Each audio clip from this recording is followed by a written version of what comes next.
CHOMP by Hiaasen. Chapter 23, read by Mr. Schrack, accompanied by Luna. Good morning, everybody. Mickey Cray's plan wasn't complicated. Trick Jared Gordon into wasting his last 3 bullets, then jump him. Hear that? Mickey asked with false excitement. I don't hear nothing, Jared Gordon grumped. They were slopping across the flats, following a line of scrubby trees. Once the rain had slacked off, Jared Gordon had become restless and insisted they continue moving. Mickey had tried to stall, saying that the chances of finding tuna were about 1,000,000 to 1, since they no longer had an airboat to carry them. Jared Gordon refused to be persuaded, his logic having been hopelessly polluted by beer. He was on a mission to catch and punish his runaway daughter. Wait, Mickey put a finger to his lips. You hear it now? Jared Gordon shook his head. Sounds like a bear. Ah, no way, scoffed Jared Gordon. Seriously, Sickler said this place is crawling with them. Bears? Mickey dramatically dropped to one knee. There, over there, in those bay trees. Jared Gordon craned his neck, but he couldn't see a bear or any other varmint. His mouth was as dry as sawdust. Is it a big one? He asked Mickey. How good are you with that gun, brother? Just show me where he's at. Mickey pointed. See those branches moving? Yeah. There were branches moving everywhere, of course. It was only the wind. Go ahead. Take a shot, Mickey urged. Even if you don't hit him, you'll scare him off. You say so. Jared Gordon fired. The slug pinged harmlessly through the trees. Aim 6 feet to the right, Mickey instructed. No sweat. Tuna's father pulled the trigger again. See that? You got him on the run. Not for long. Jared Gordon took his third and final shot. As the echo of the gunfire died, Mickey rose up and said, That's darn good shooting. You sure he's gone? Better go have a look. Oh, he's gone. Don't worry. Mickey was already eyeing the pistol. I'll wait here, Jared Gordon said, stepping back. Mickey played along. He entered the cluster of bay trees and pretended to scout for tracks. He didn't mind stringing out the act a little longer. His plan had worked perfectly. Tuna's father had emptied the gun at an imaginary beast. Finally, it was safe for Mickey to take control and put an end to Jared Gordon's nonsense.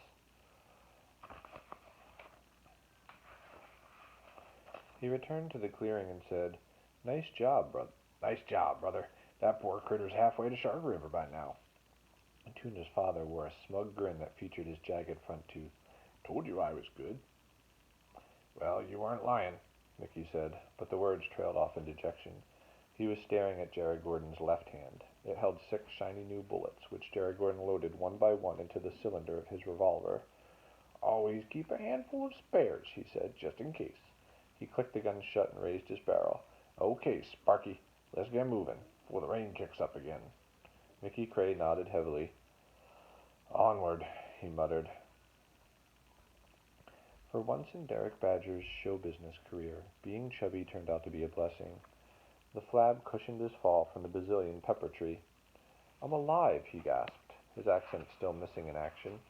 He lay flat on a spongy bed of wet leaves and stared up at the 2 pesky kids who stared back.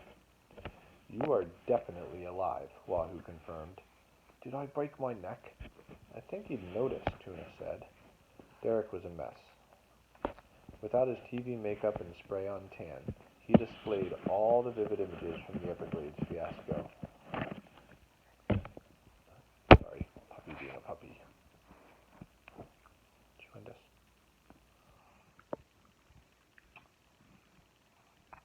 Derek was a mess. Without his TV makeup and spray-on tan, he displayed all the vivid damage from the Everglades fiasco. The nicked nose from the snapping turtle, the tooth marks on his chin, arms and thumb from the water snake, scabbed up lip and skinned knees from his wrestling match with Alice, the angry rash from the poison ivy, the punctured tongue from the bat encounter.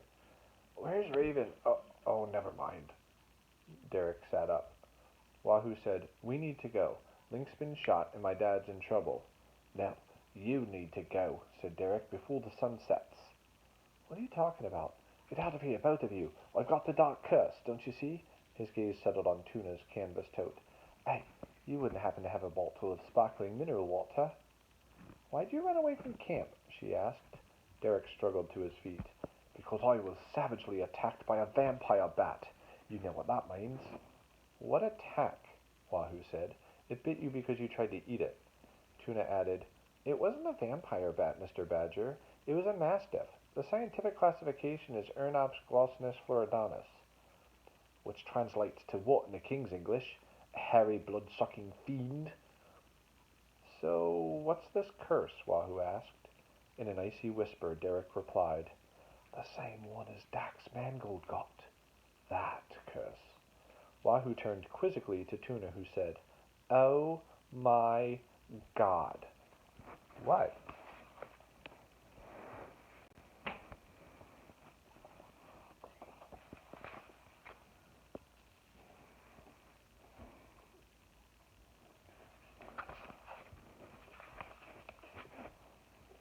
The Nightwing trilogy. Derek nodded. Exactly. You know what happens next? Okay, I give up, Wahoo said impatiently. What's the Nightwing trilogy? Tuna's review was harsh. I barely got through the first book. It's the stupidest thing I ever read. The movie was a classic, Derek protested. Wall-to-wall vampires, Tuna went on. Vampire shortstops, vampire cheerleaders, even a vampire beagle. I'll spare you the plot. This isn't funny. We need to go, like now. So I'm getting chewed on by a puppy over here. We need to go, like now. Wahoo kept thinking that the lone gunshot they'd heard earlier had been a signal, or had Jared Gordon shot at Wahoo's dad. Derek tilted his stubbled chin toward the cloud. What time is it? Time to get real. You're not a vampire. Wahoo reached for Derek's arm, but he ducked away. How long till dark? He said anxiously. Will there be a moon? Tuna rolled her eyes. Mr. Badger, if you don't knock it off, she said, I'm going on your Facebook page and rat you out big time. I'll tell all your fans how you got lost in the Everglades and started whining like an epic crybaby. I'll tell about your bogus parachute jump and the bat on your tongue and the puny little water snake that almost gave you a heart attack, and how you can't even climb a tree. You're such a pitiful phony. Is that something you want the whole world to know? Derek paled. Hold on, sweetie. Don't get your knickers in a knot. I'll help you with the boat. The lightning zap had not scrambled Derek's senses so much that he couldn't recognize a serious threat to his stardom. Regardless of whether he was destined to become one of the undead, he wanted to keep his reputation and his TV show. How else could he afford the payments on his magnificent Sea Badger, the yacht of his dreams? As spacey as he was at the moment, Derek still understood that he could never, ever go back to being Lee Bluepenny, unknown Irish folk dancer. Just start walking, said Wahoo. They wasted too much time already. His dad's life was in danger, and this nutcase was yammering about weird curses and vampires. A close examination of Link's airboat proved disappointing. From bow to stern it brimmed with rainwater. Wahoo located a rusty drain plug in the transom, but the release lever broke off in his fingers. The hole in the helmet cam made it useless as a bucket, so they were forced to bail with their hands. Derek proved worthless as a helper. He dribbled more than he scooped, complaining all the while. Ruefully, Tuna thought of all the hours she'd spent glued to episodes of Expedition Survival, even the Sunday repeats. She felt like a fool for ever thinking Derek's adventures. And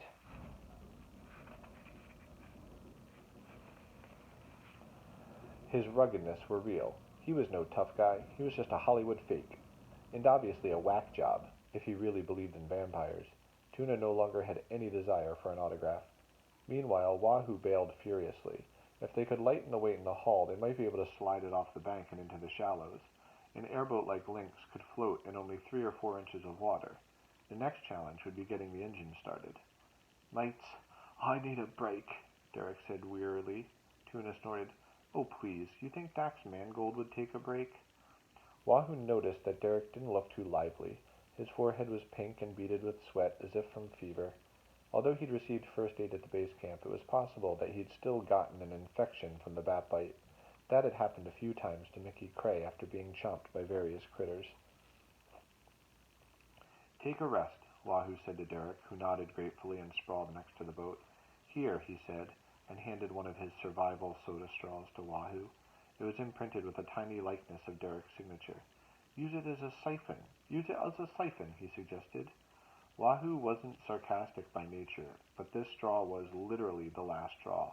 Gosh, I'll cherish it always, he said thinly and flicked it away. With her hands, Tuna ladled another cup-sized portion of water over the side of the boat. "This is going to take forever, Lance. You get that, right?" Wahoo refused to become discouraged.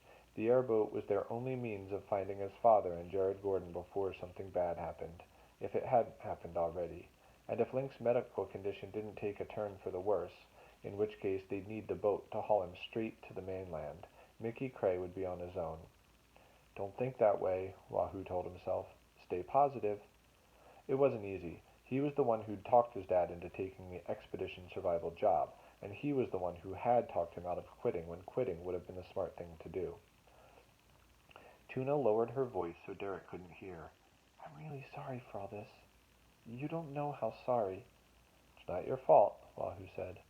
"I'm the one who dragged you guys into this mess. I should have never run away. I should have stayed and hidden at the Walmart." "What are you talking about?" "The garden department. It's immense. It would take Daddy a week to find me there." "Okay, that's just crazy," Wahoo said. Between the two of them, water was flying out of the boat in all directions.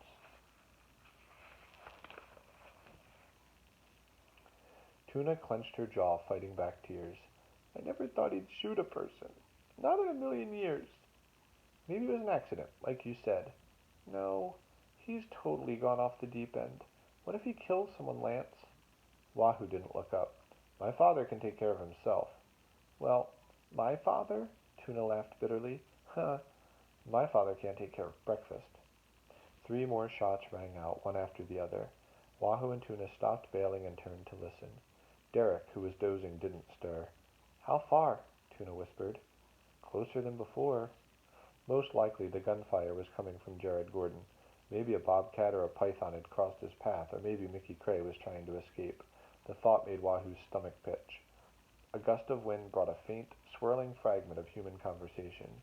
They were male voices, 2 of them, which likely meant Mickey was still alive. At least that's what Wahoo elected to believe. Had to believe. "Sounds like they're heading this way," he said to Tuna. "Sounds like they're heading this way," he said to Tuna. Derek woke up and asked what was going on.